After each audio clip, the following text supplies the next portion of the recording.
is going on, everybody? Welcome to another episode of Nothing Personal, Just Buffalo. And Coach JTM got my co-host in the middle with me, James Mallory. We like to call him NFL Pedigree. We got a pretty good show with you for you tonight. Obviously not in the best of moods, as the Bills were down by the Houston Texans 23-20, falling 3-2 in the season. James, coming to you first, just about the game. Overall, the Bills came up a little bit short here. They fought back, but ultimately, L is an L. They're 3-2 on the record sheet. What you think of this game here, man? Oh man, all in all, it was tough for me to watch. Yeah. In regards to just certain things, like it was a lot of almost plays there, right? We could have made a play here and there that would have changed the outcome, in my opinion, right? So those are the type of games that just make your skin crawl, and it's like, you know what I'm saying? So I don't know, man. I was frustrated with Josh Allen play at times, right? Yeah. Where, you down a weapon. Why not you use your legs to put the team in better position sometimes, right? Don't put yourself in harm's way, but use your legs to maybe, gain 7 or 8 yards, slide, make it 3rd and 2 instead of 3rd and 9, so to say. It's throwing that out there, right? So, yes, we got to pick it up, and I think we'll be fine. There are some injuries, which everybody has, but all in all, I think they will be fine. They fought back. I think it still has potential championship DNA with the team because they don't just lay down. I do like that about them. They could have easily just laid down when CJ was having a phenomenal game. They could have been like, "Oh my goodness, they're having a day." They didn't. They fought back. It made them make a 59-yard field goal to win the game. So, I didn't think they would go 16-1 or 17-0. So and during the NFL season, there's peaks and valleys. They're in a rough patch right now. They got to work their way out of it. I think they'll be fine. So, we talked about this particular stretch of the schedule. I believe it was after the Arizona game, after week 1. And I said that this was going to be telling sign of this Bills team, this stretch, this 3-game stretch right here. Yes. Okay? And I was saying Buffalo really need to start off hot and hopefully go 1-2 during the stretch, because I just didn't see that coming on this road trip, Baltimore, Houston, New York Jets, that you're going to win, go 2-1. It's possible, but I just didn't personally see it. All right? Yeah. Well, now we're 0-2 to start the road trip, okay? And honestly, I'll be honest with you, once I saw that injury report on Friday or Saturday and said Khalil Shakir was out, Ed Oliver's out, in my mind, I said this game was over. Okay? Now, mind you, I get it. I understand next man up mentality, but I also understand the difference of talent level in the NFL. Yeah. And we already had a severe drop-off with injuries before. Von Miller, 4-game suspension, Matt Milano gone. Now you add Ed Oliver to that. You add Teron Johnson all the way to that list. And then you take Khalil Shakir away from the offense when you already don't have much receiver depth as it was. I said, okay, I'm going to chuck this one up. This is going to be a really, really tough one to win. Didn't think we were going to win it. But all in all, this is a game that the way the Texans played in the second half, the Buffalo Bills should have won this football game.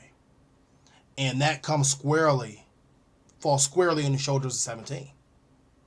And we'll talk about the time management at the end of the game, and we'll talk about the need for a number 1 receiver possibly. Also, we're going to talk about that tonight as well. Yeah. But you cannot, I repeat, you cannot go 9 for 30 for 131 yards and 1 touchdown and expect to win a game. Not at all. Unless there's some type honestly, it speaks on our team on how actually good the team may be. When you look at they were able to survive that and have a chance. Like, that's amazing. If we were to come into a game and say Josh would throw for 130 yards and be less than 50% passing, we'd be like, we're getting blown out. Outside of some major snowstorm like the one that we played years ago against the Colts in Buffalo. Outside of something like that where probably both teams are like that in that matter, I'd say okay. But in a controlled environment, in a dome, I don't care. There's no way you can go 9 for 30 with 131 yards, okay? And I'm not going to sit here, I'm not going to make excuses, and I'm not going to say, well, he didn't have any help, he didn't have any weapons. Because although I will say his help is severely depleted right now, and they probably really need to look at that receiver and tight end room currently. There was throws that were left on the field. There was a big third down throw to Keon Coleman that could have extended a drive that you missed. The biggest throw that he missed was to Mac Hollins.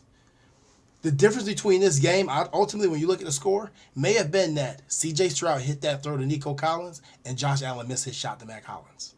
Yes. I'm just it's a different football game when you hit that, and this is something that I've been critical about the last couple years. Is Josh with throws over 25 yards? Yeah.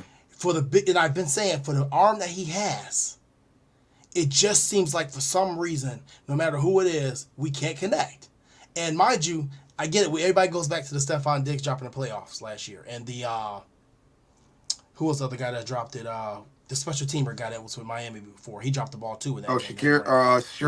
Sherfield, right. Those are probably two of the better throws I've ever seen Josh make deep down the field, outside of his first maybe 2 seasons in the league where he couldn't hit the intermediate throw. Okay? Mm-hmm. With that being said, listen, you can't go for 9 for 30 and 131 yards and expect to win a game against a good Houston Texan team. Now, mind you, I'd say this. This game may say a little bit more about the Houston Texans than it does the Buffalo Bills. But they also had injuries. When Nico Collins went out, that changed the whole dynamic of this football game and what the Bills had to cover. And I'm going to talk about Stefon Diggs a little bit later, but it also showed you Stefon Diggs not the same Stefon Diggs. No. That offense struggled out Nico Collins. And I'd be remiss to say if they had Joe Mixon, this probably wouldn't have been a football game with the way the offense played. Yeah. The defense would have only been do so much. It took the balance away from the Texans, okay, by not having them. So, all in all, I just think that over the last 2 games, okay, if you really want to be honest, Josh is 27 of 59 for 301 yards, 1 touchdown, and his completion percentage is 46%. That's the last 2 games. That is beyond putrid. That is Gardner Minshew, Aiden O'Connell type numbers, okay? It is. It is beyond putrid. We cannot do that. Now, I don't know if it's the offense. I don't know if it's the scheme. All I know is we're paying him $258 million. You cannot have those type of numbers in back-to-back games. Because, not for nothing, he had to sign off on Stefon Diggs not being here anymore. Okay? He has to be held accountable for that. Yes. Because you came into this season saying everyone eats. That's what was said. Everyone eats. And I said, even when D-Dot was on the show of the week, it's just sustainable. Because in the history of this game, everyone eats has always kind of been a little rocky. And if they do, you better have a good-ass running game with it. Right. So, you got anything else on Josh before we... Yeah. He got to figure it out, period. Whatever it's been the last couple of weeks, he's got to work through it, figure it out. I have full confidence that he will. But it ain't pretty. I think he shake back this week, though. He better. He better. There's very little use as Dalton Kincaid, and I will say this. Dalton Kincaid, he got to catch these balls. Yeah, definitely. You're supposed to be the man this year. It's been quite a few drops. And I'm like, come on, man. He got to catch those. Like, he went to the season being the number 1 guy. And not to make excuses for Josh, but once again, we're going to talk about our $14 million tight end, Dawson Knox. Ooh. Dawson Knox in 5 games this year has a whopping 3 receptions for 30 yards.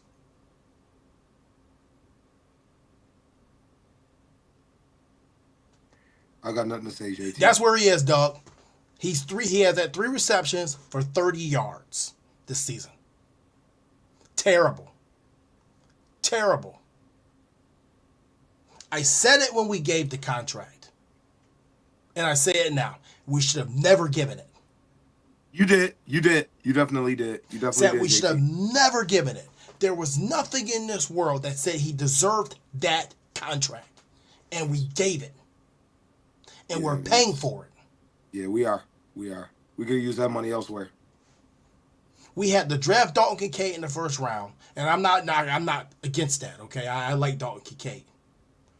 But at the end of the day, we can't even run 12 personnel because we got a guy making $9 million who already took a pay cut to get down to $9 million this year, who gives us absolutely nothing. We're getting nothing. We used to get more from Robert Royal when he was a Buffalo Bill. Ooh. Ooh. You did Okay? that to him, JT. You did that to him? We at this point we might well bring Lee Smith back and we get more production at this point in time. Yeah. Like, this is pathetic, man. This is pathetic. And that's what I'm saying. Like, this everyone eats thing, and I get it. It's a culture builder. It's saying like, hey, we're coming together as a team, we're gonna do this as a team. Listen, in the NFL you need talent to win. Yes. Absolutely. Now we have one of the Absolutely. most talented, if not the most physically gifted quarterback. I'm not saying he's the best quarterback in the league because he's not. That's Patrick Mahomes. Okay? It's Patrick Mahomes. I'll say it right here, right now, it's Patrick Mahomes, and it's not close. There's not a close second. It's Patrick, and then it's Allen, Lamar, and Burrow, whoever else you want to throw in that category. But we're slacking in this receiver room. James Cook is giving what he's supposed to be giving us. He's balling. He's balling. So I'm gonna actually skip to the next topic. Actually, since we're already here, is trading for a receiver now a must?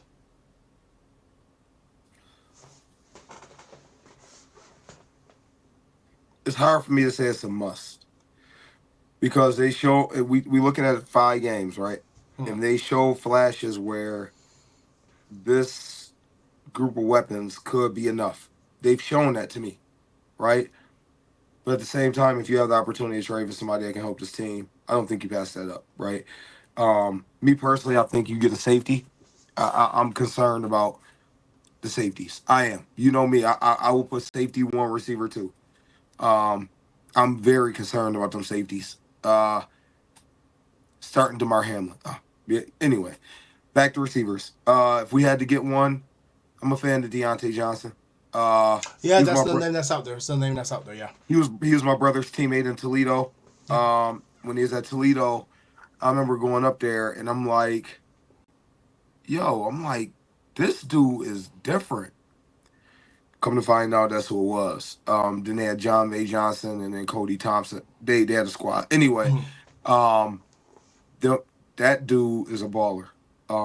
He could be a dude that can get open when Josh need him, right?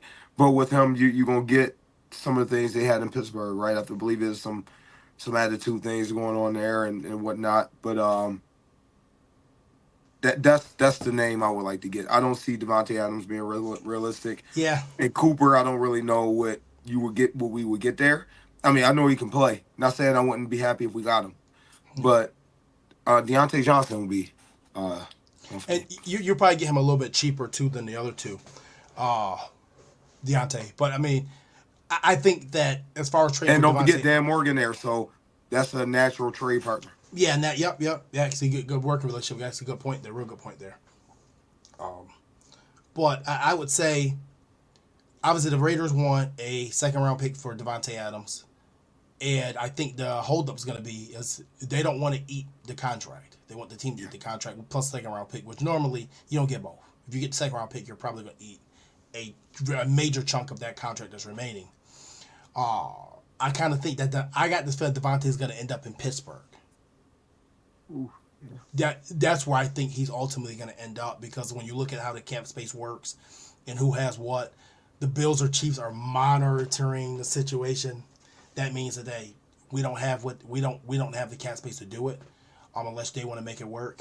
I think Pittsburgh will be able to give up what they need. And honestly, to be completely honest with you, if the Raiders still feel they have a shot this season, you maybe throw a guy like Russell Wilson in that deal. Yes. And swap out Devontae with the draft pick. Just saying. Amari Cooper's the guy that I want to target more. I think it's a guy that has held the reins through the most part of his career being the number one receiver. I think that's really, really important. I think he just adds a little bit more size to Deontay Johnson. Not that I don't like Deontay, but I think he just adds a little bit more size because I think Deontay is very, very similar to Khalil Shakir. Very. So I'm looking. He's honestly, you could compare him to Stefon Diggs. Yeah, you could. You could. So the reason I would say I would go with Cooper is because, like I said, if you're going to rent those guys, because that's really what it is, because you're just, this, whoever it is it's a placeholder for Keon Coleman's development into next year. Hopefully he's ready to be a number one.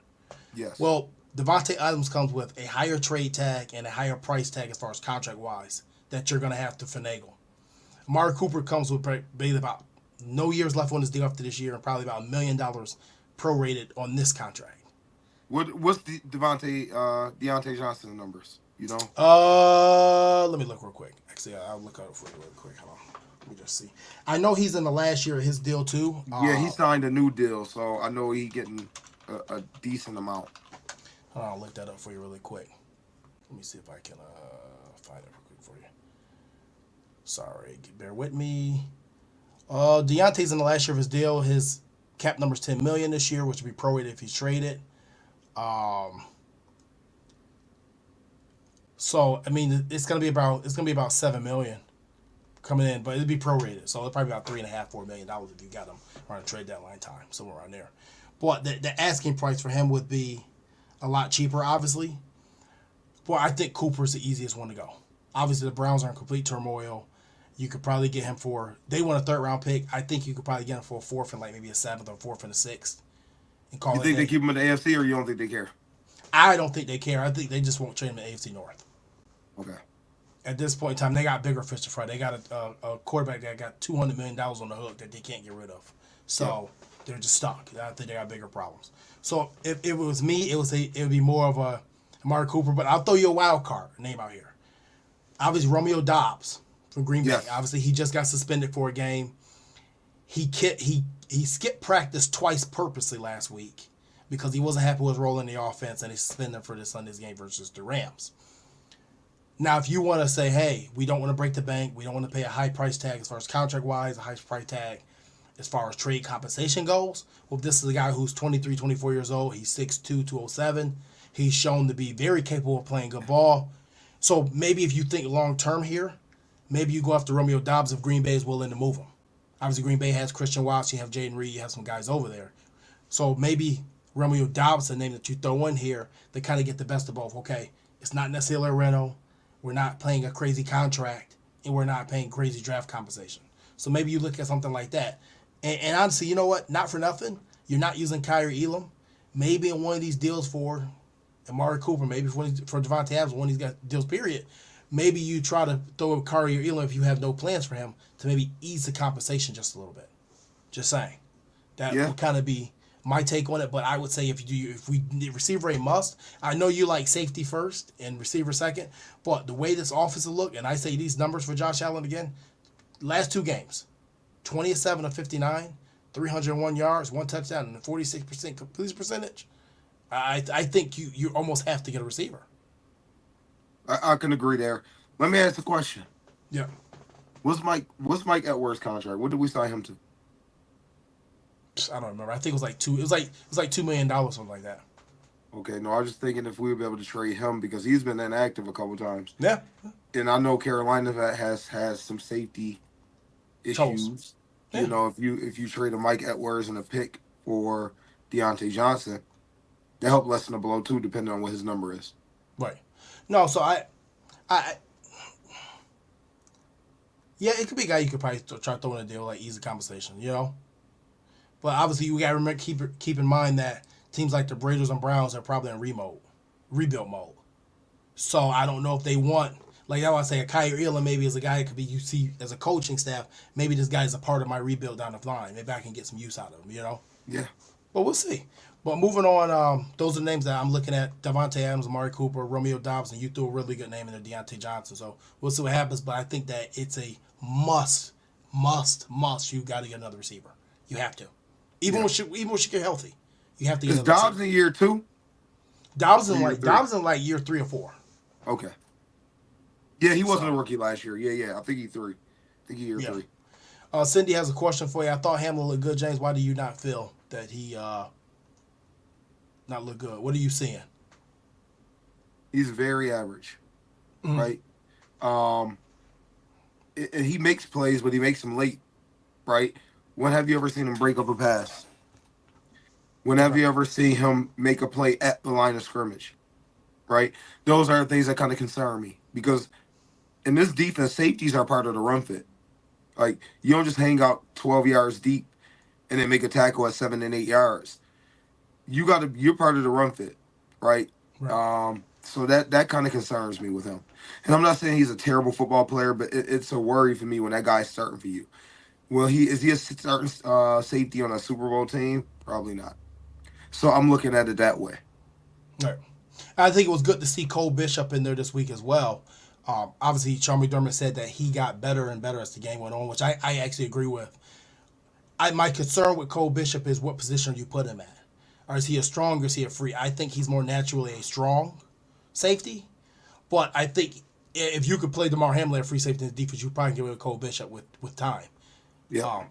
And strong safety, as free safety too. But also keep in mind Taylor Rapp also used to play free safety with the Rams. So if you do import Cole Bishop, you can always shift Taylor Rapp back over to free, which I'm completely fine with. Like when we talk about the safeties, I have no issue with Taylor Rapp. Me neither. Me neither. But I would love to see him more in that third safety role that he played last year for us. Right. And his contract actually kind of says that more than starting safety. Correct. Correct. So, big topic this week. Did the late game management lose the game? All right. I mean, this is it.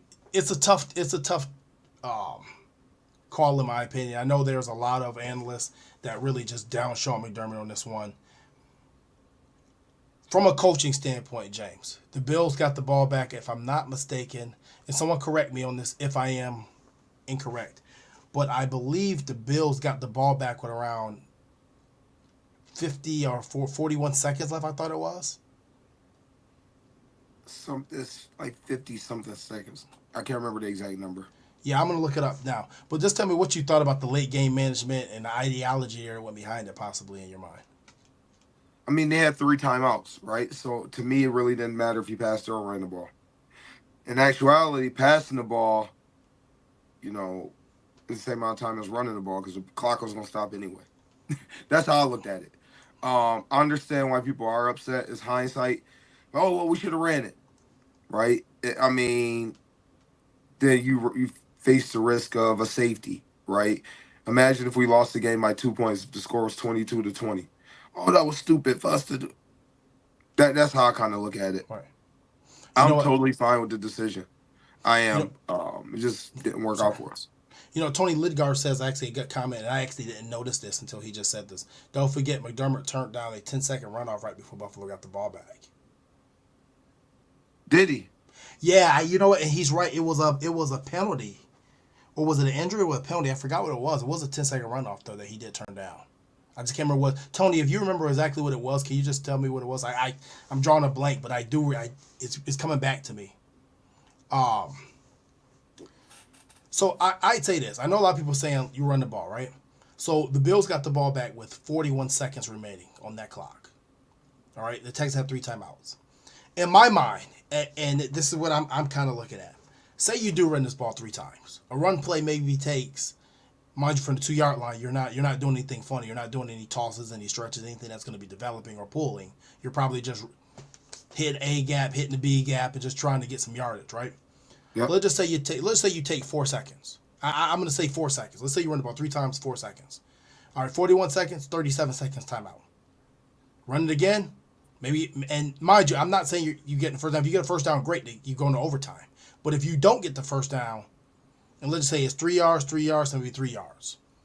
4 seconds, 4 seconds, 4 seconds. That's 12 seconds.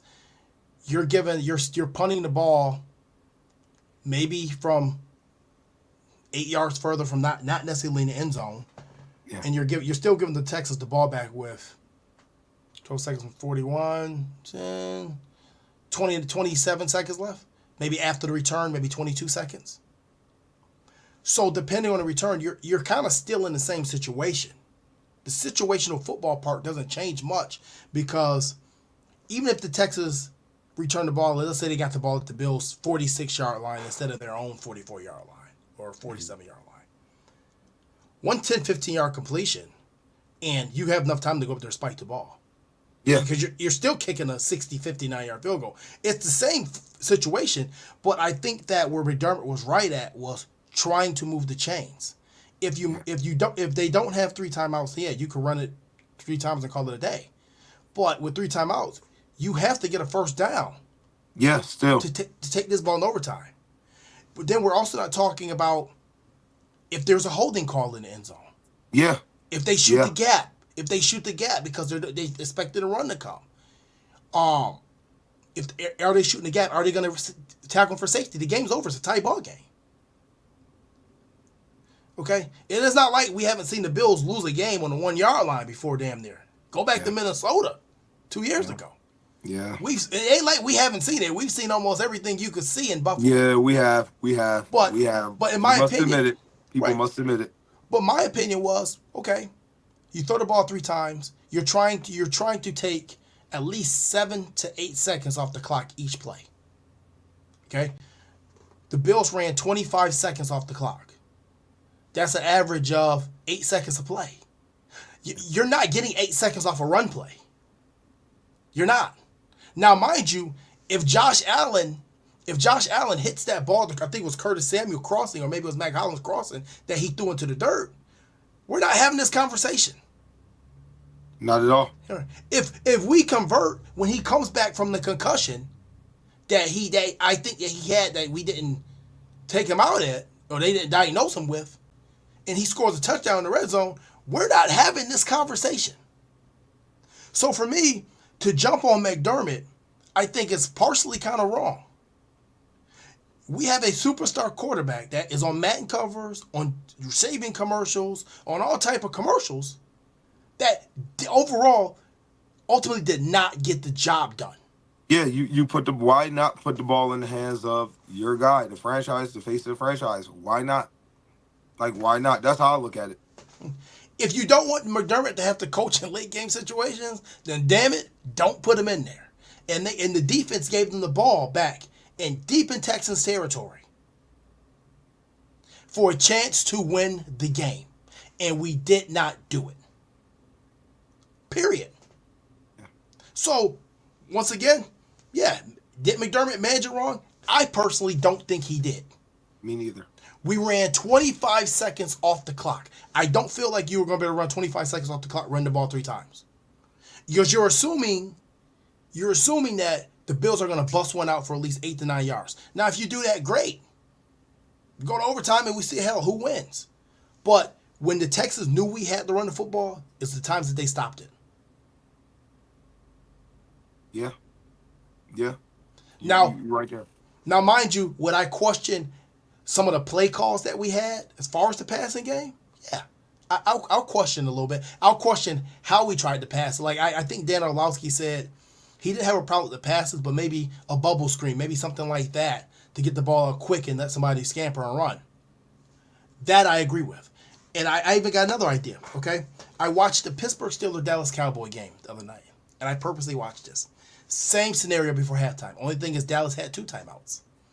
Ball's pinned down to the 3-yard line. Dallas calls 2 timeouts. Pittsburgh runs the ball twice. You know how much time ran off the clock in those 2 run plays? 5 seconds. 5 seconds. 2 plays, 2 timeouts. Only reason Pittsburgh were able to get away because Dallas fell asleep on the game. I fell asleep on that. I missed it. It was a late one. It started late. But I'm just saying, situational football.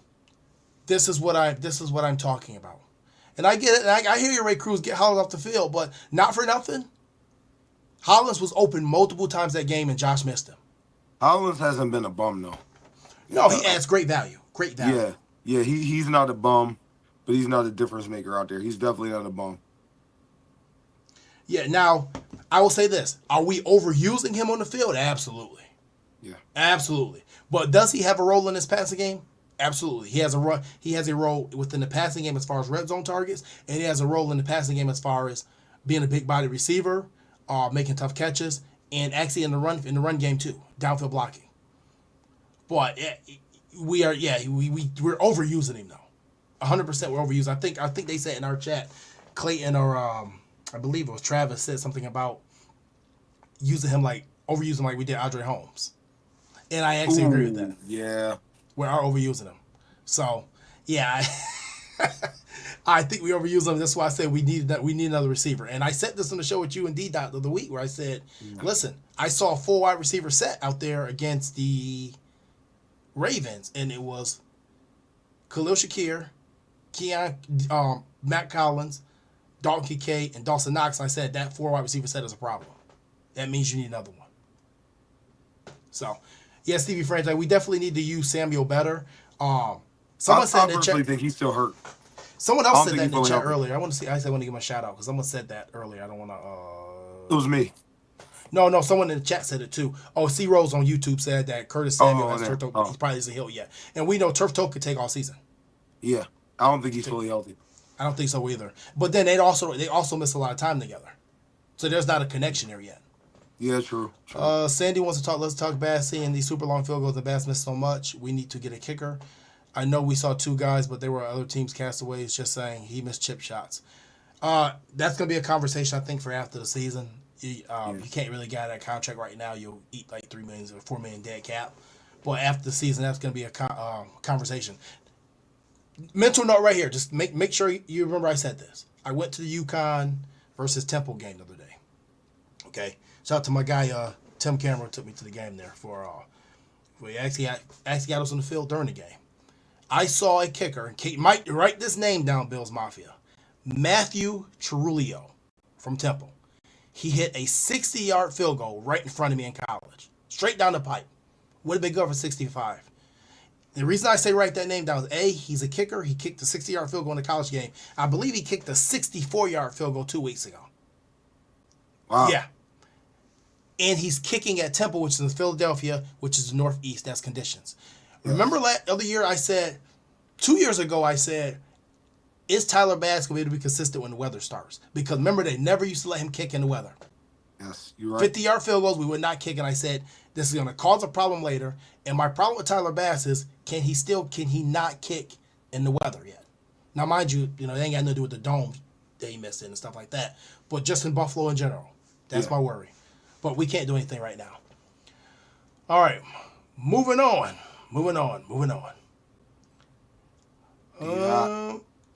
D-Dot.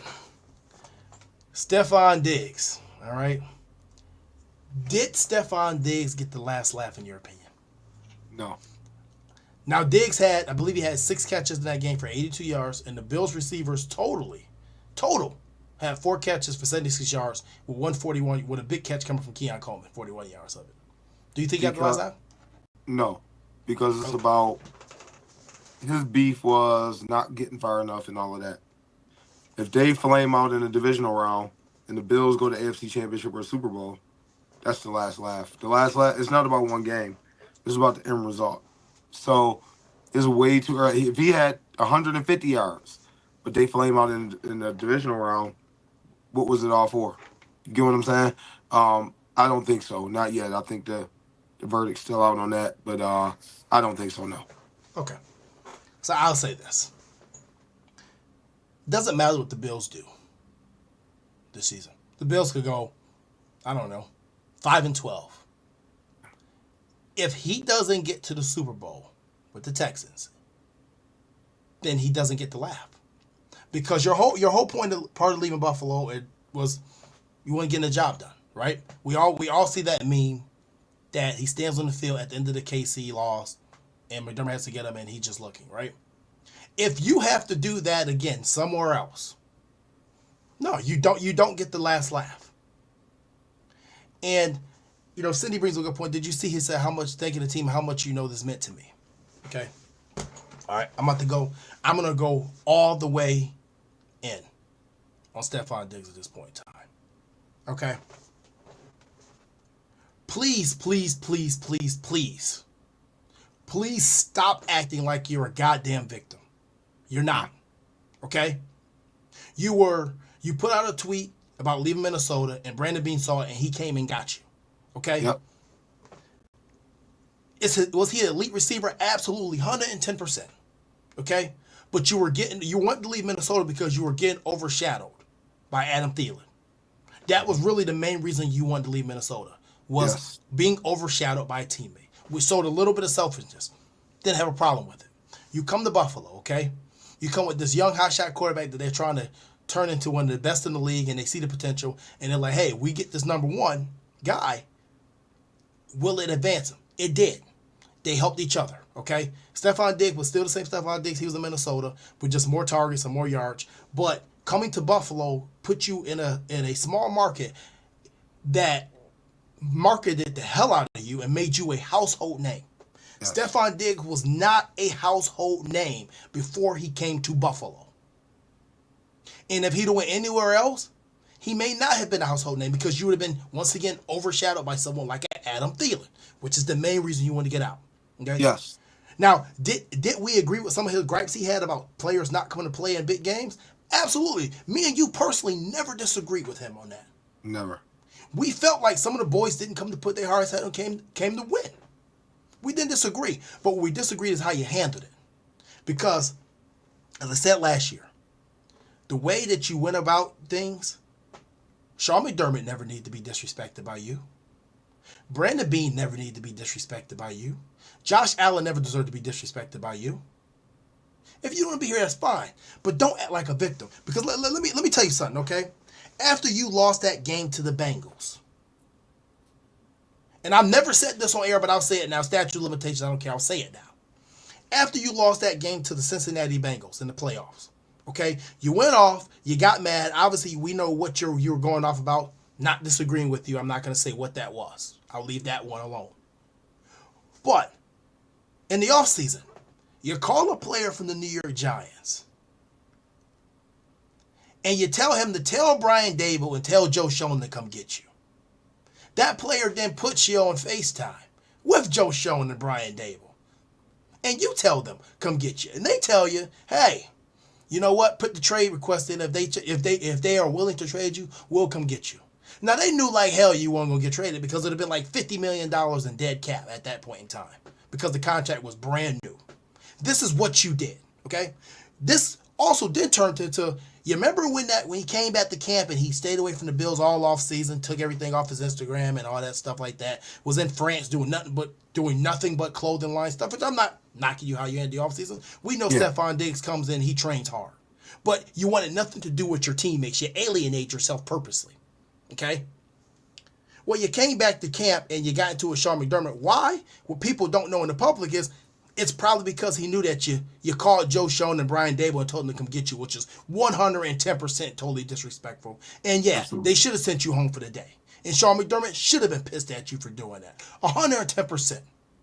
Never disagreed with you. And if it wasn't $30 million dead cap or $40 million dead cap at the time, they probably wouldn't let you back in the locker room. Okay? So this is the way I look at it. The first step to bad teammates is sometimes alienation. Okay? Yep. The second step is playing the victim.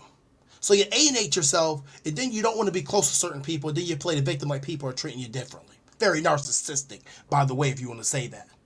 And then the third step is that's when the cancer starts to set in. And it spreads. That's the spot where the Bills took the $30 million dead cap hit because you weren't going to let cancer hit and spread through the locker room. And you can say whatever you want to say about Stefon Diggs. I saw the interview he did. He said, people never wanted me to go on. I've never been a problem. In Minnesota, this is a problem. Look, fool me once, shame on you.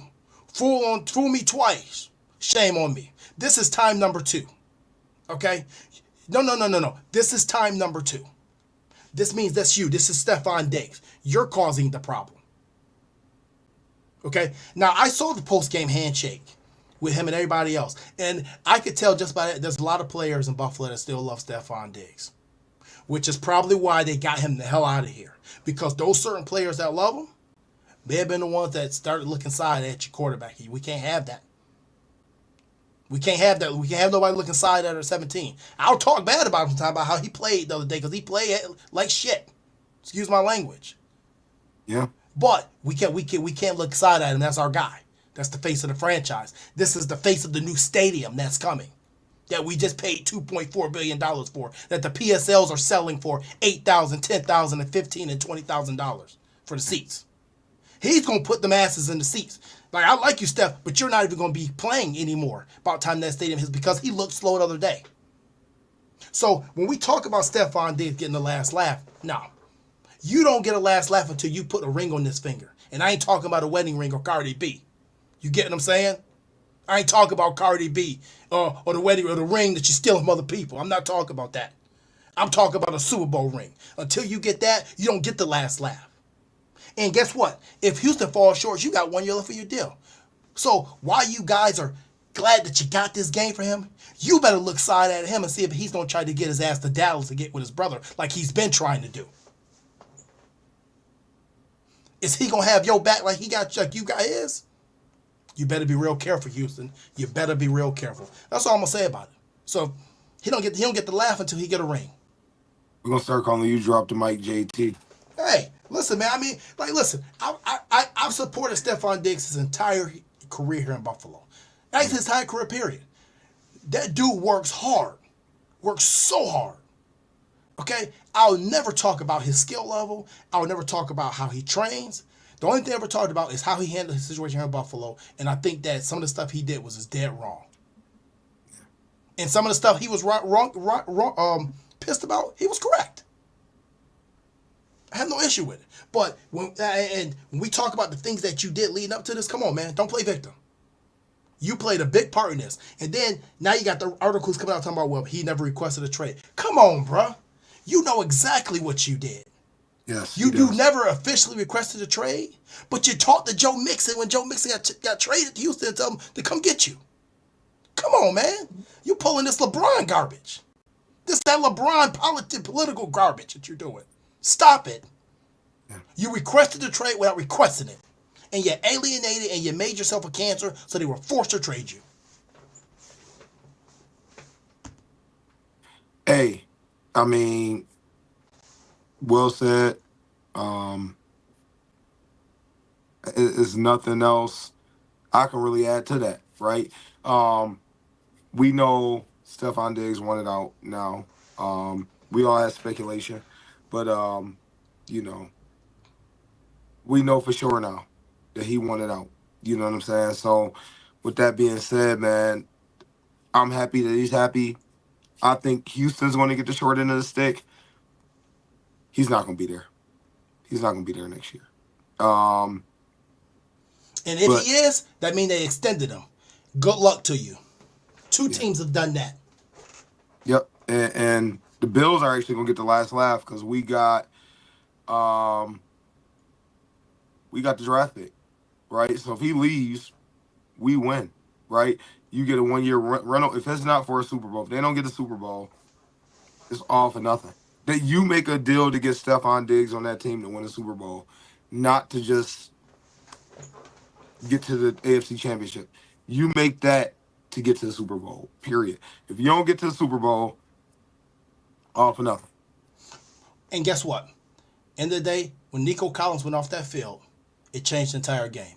And that showed that Stefon Diggs is no longer at that elite level. So Buffalo got rid of him right at the right time. I mean, could we use him? Absolutely. But like we said it last year. He should have been as a slot receiver last year already. Yes. Houston finally did it, but there was one ball he caught, and I thought he was going to get the boogies and be gone. Nope, couldn't even get it. Couldn't turn it up. Didn't have it. So, hey, it is what it is. Moving on, and I hope that the Stefon Diggs chatter for Buffalo, I think this is done. I don't think it's done. I hope it's done. I don't think it is.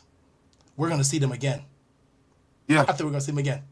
It's too good of a storyline for them not to play in the postseason again. They're going to force feed them the ball, too. They're going to try to. Mm-hmm. But moving on, man. The Bills got a big game this week against the New York Jets.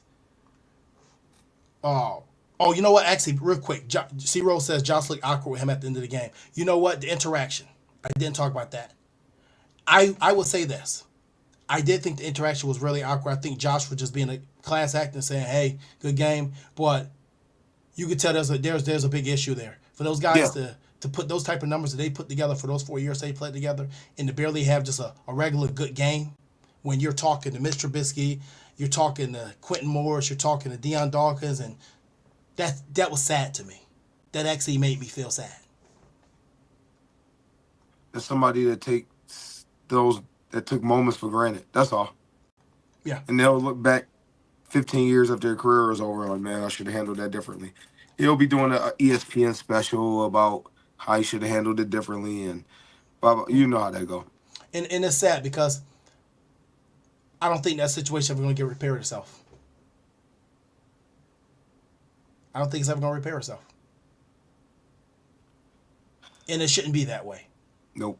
They're one of the better tandems of this decade. It shouldn't be that way, but it is what it is. You move on. All right, moving on. Sorry, now we go back to this. So the Bills square off with the Jets in Monday Night Football. Monday against the Jets are 2-3, Bills are 3-2. Both teams heading in the wrong direction necessarily.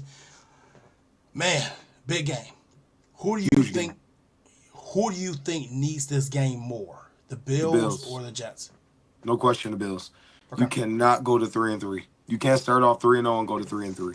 And you got to create separation as much as you can from division rivals. You got to be able to create that separation. Like right now is the perfect time to really create a gap with Miami struggling. New England, we know where they at. They just turned to Drake May. You got to create separation. Yeah, you got to create separation. You know what I mean? So this can be a step in the right direction to create that separation. I think the game is definitely bigger for the Bills, for sure. All right, so I'm going to go with you. I'm going to say that the Bills need it more, too. And the reason I say that the Bills need it more is because the Jets are just, excuse my language, I don't care, whatever. The Jets are a complete shit show. Yeah.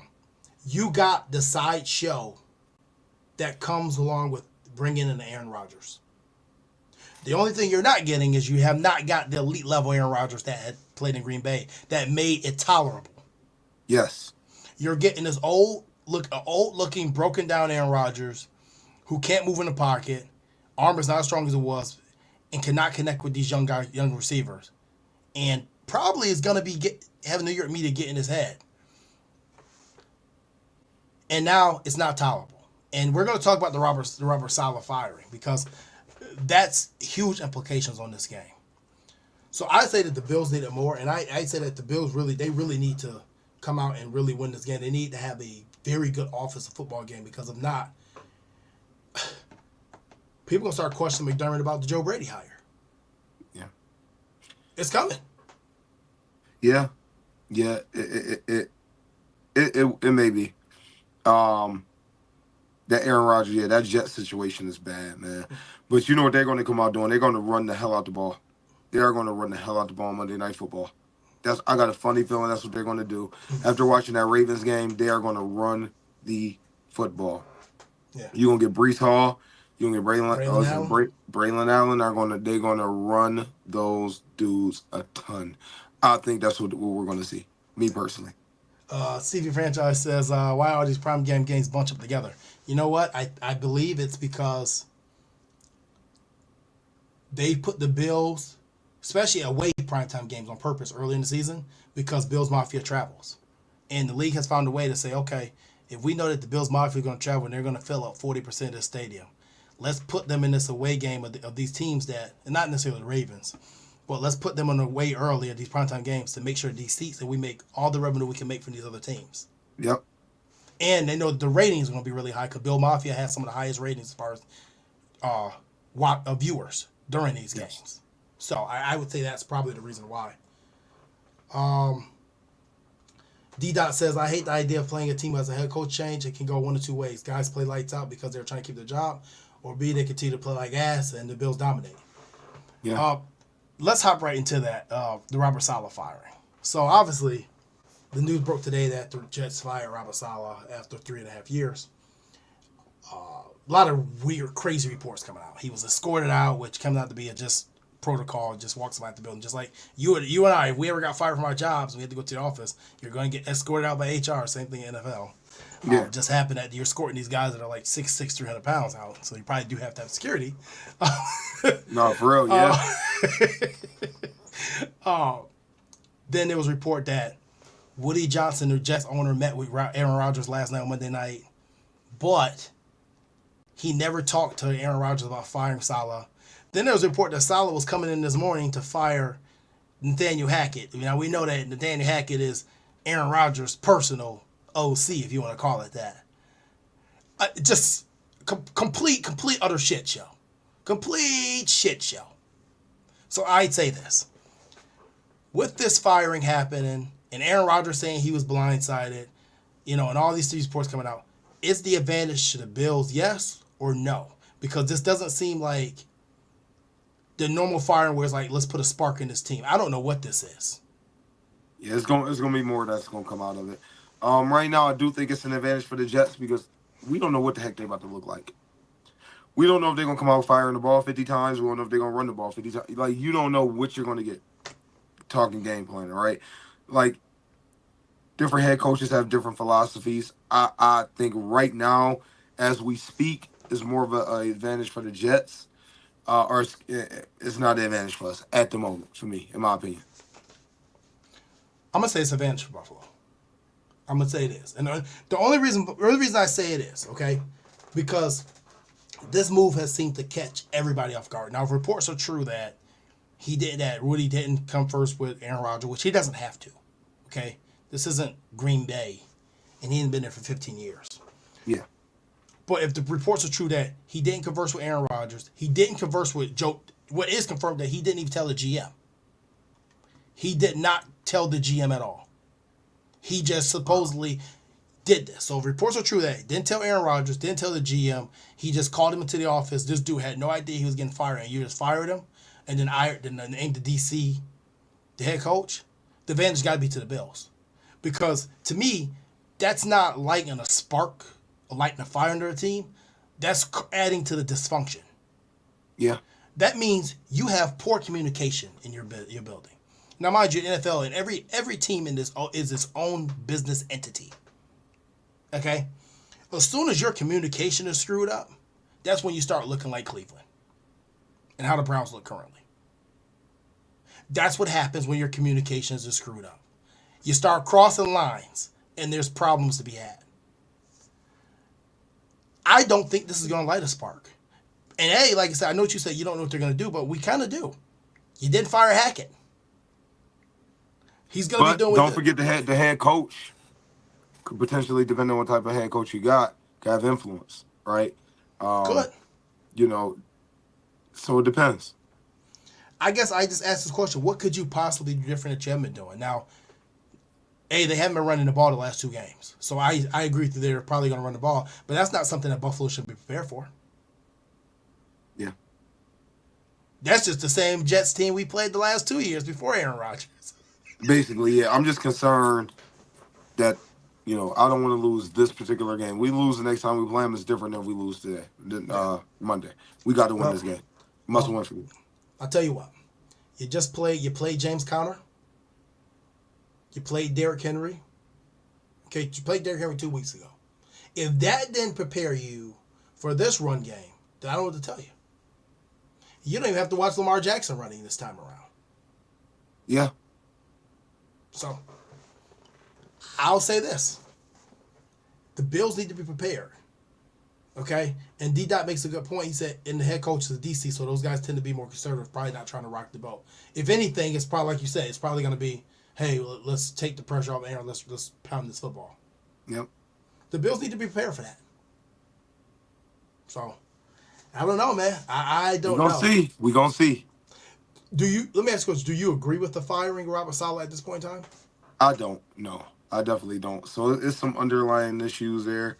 We'll find out more. It's not going to come out. It's some stuff there. It's more to it. I got the feeling the owner was demanding certain things. And he told them no. Period. That's the thing too. Like, we forget that these guys are billionaires. Okay, they've been successful in probably most aspects of their adult life, which led them to be billionaires. And we tend to forget that no matter if those guys are football people or not, they're business people first.